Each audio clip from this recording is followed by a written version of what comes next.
Good afternoon, everybody, and welcome back to RobMotive.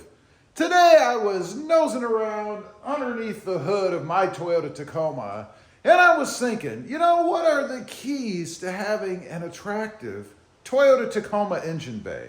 Now, this is for modders only.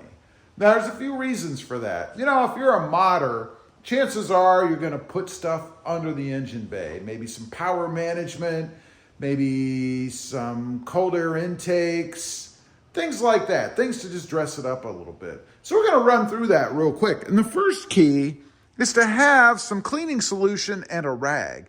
Because every once in a while, if you want to keep it looking nice under here, and let's face it, part of feeling like your truck is as good as it can be is looking underneath the hood and not seeing all kinds of dust and dirt and rat's nests and all kinds of stuff.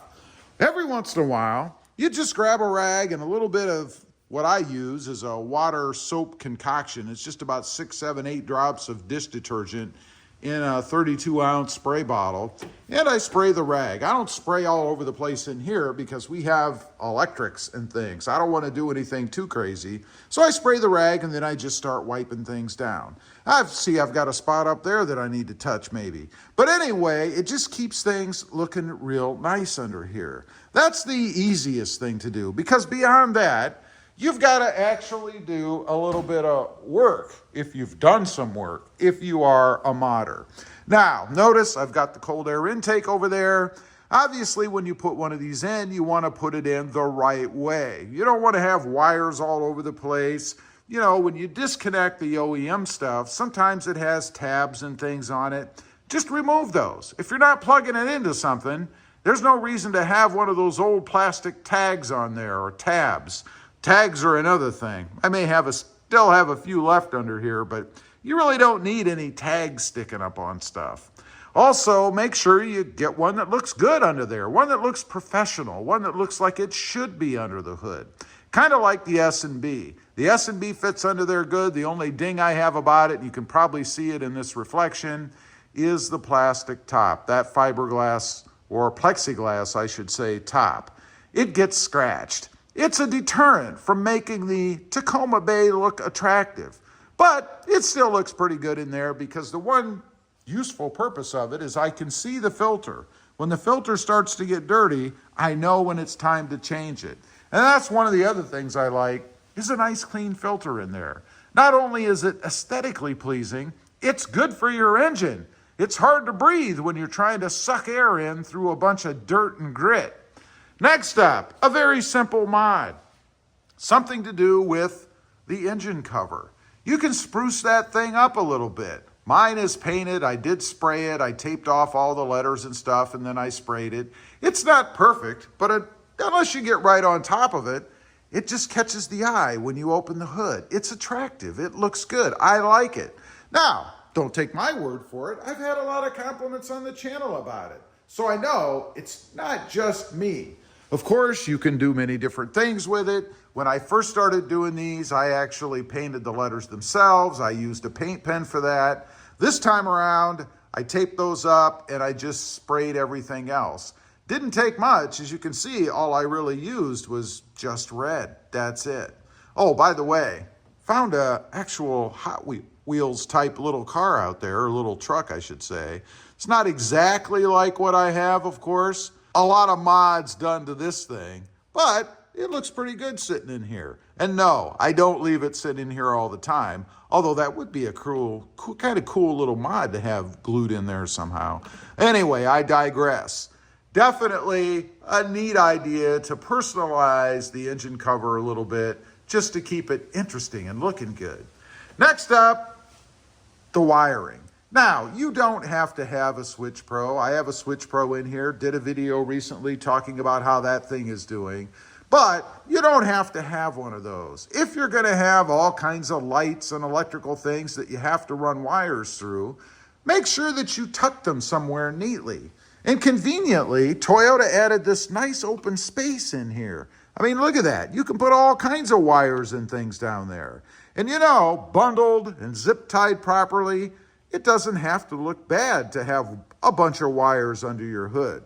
One comment about that I've noticed in my journey through adding electrical accessories to the Tacoma, every vendor provides about 10 times more wire than you need. It's not a bad thing. I actually like that. That means that I'm not going to be too short somewhere.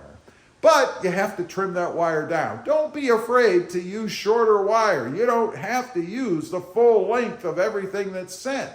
It just makes it a bit easier to tie everything down under here if you have to keep it all nice and neat, tidy, all together.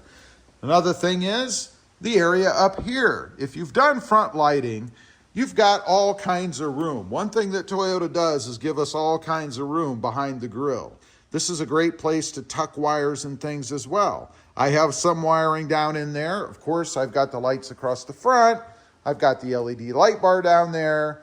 So, of course, I have more wires and things. I added the fog lights right down in there. I know you probably can't see them, but you can see them from out here.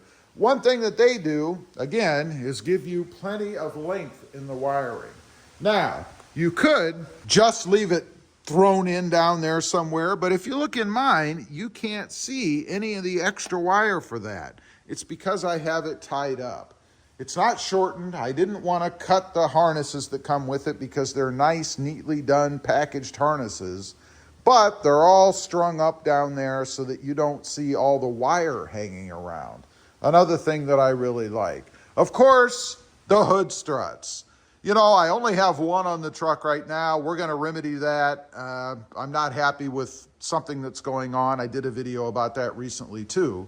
But the hood struts actually serve a couple of purposes. One, they look cool on the truck.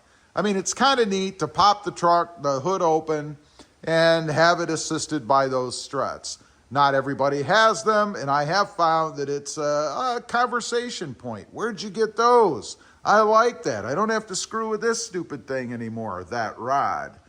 They just look good on the truck. They also obviously assist in opening the hood. You know, the hood on the Tacoma is rather heavy, and it's pretty nice to be able to just pop the latch and lower it or raise it with one hand. Very convenient, really like that. So anyway, those are just a few keys to having an attractive Toyota Tacoma engine bay. Really referring to modders only, although you don't have to be a modder. I mean, if you just wipe it down once in a while, it'll still look pretty good, even if you just have all stock parts under there. Leave a comment, let me know. Do you care what your engine bay looks like? Do you get a sense of satisfaction when you open that hood and it looks good? I'd be curious to know. Maybe it's just me. Also, real quick, I do have 2 additional channels. Mod Driven, all about the Honda Civic, and RobMotive JT, all about the Jeep Gladiator. Check them out, and if you're interested, why not subscribe? And while you're at it, smash the subscribe button here too. Thanks for watching. Stay safe out there. Bye.